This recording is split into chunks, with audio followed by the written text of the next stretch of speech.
Okay, so here's the story. It's going to be a little longer than a minute, so bear with me. A few years ago, I wrote my memoir. Actually, 2019, I wrote a memoir depicting all the trauma in my life. It's called Broken Toys. Anyway, my godson found out about a year later that I wrote the book, and he was then consumed. He wanted to read it.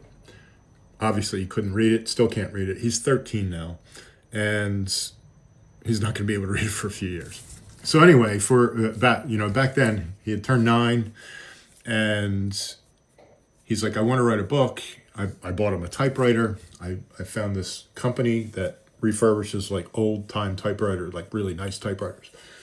Bought him one for Christmas. I think it's probably collecting dust somewhere now because he found guitars.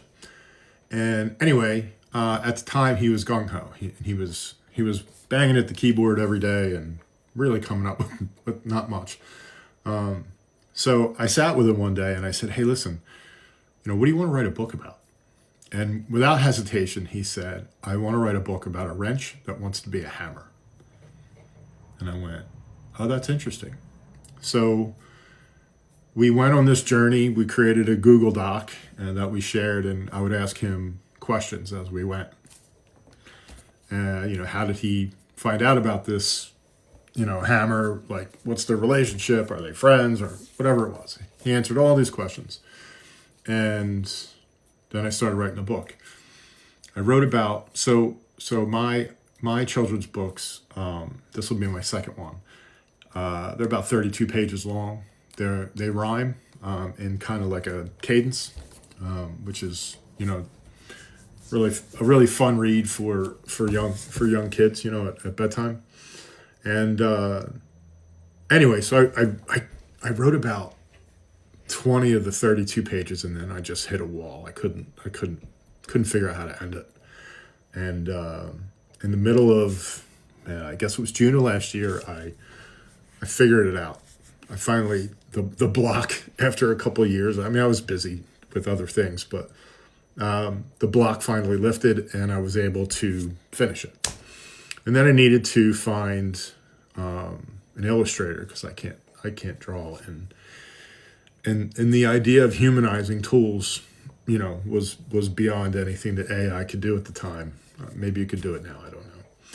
But anyway, I enlisted the guy that does my tattoos. He illustrated my first book, and it took him a while to get it finished because he opened his own tattoo shop and whatever. Life goes on. Well, it's here. I've created an ARC team, an advanced reader team, and there's 50 people on that. They're getting the book today, in a digital format, and then they'll get a copy as soon as it gets published. But the real lifeblood of a book on Amazon, which is where I publish my books, because that's, I guess, the only place I can do it. But they get lost in the mix the minute you put them up there. And what really gets promoted are books that have reviews. So what I'm really trying to do ethically is get as many reviews as possible. I'd like to hit 2,000 reviews. I'd love to surpass that, but 2,000 is the goal for me. So I'm going to continue to post on this channel. I'll probably read the book one page at a time. I'll probably show you some of the things that I did in the background. I did actually have to use AI for some things. We'll get into that, but so I wrote it for my godson. I'm giving him an office credit for the inspiration, and he is super excited. So that's really why I want to get this thing, so that it's not lost, so that he has something he can be proud of that is out in the world somewhere. All right. So I'll be around. Continue watching. Thanks a lot.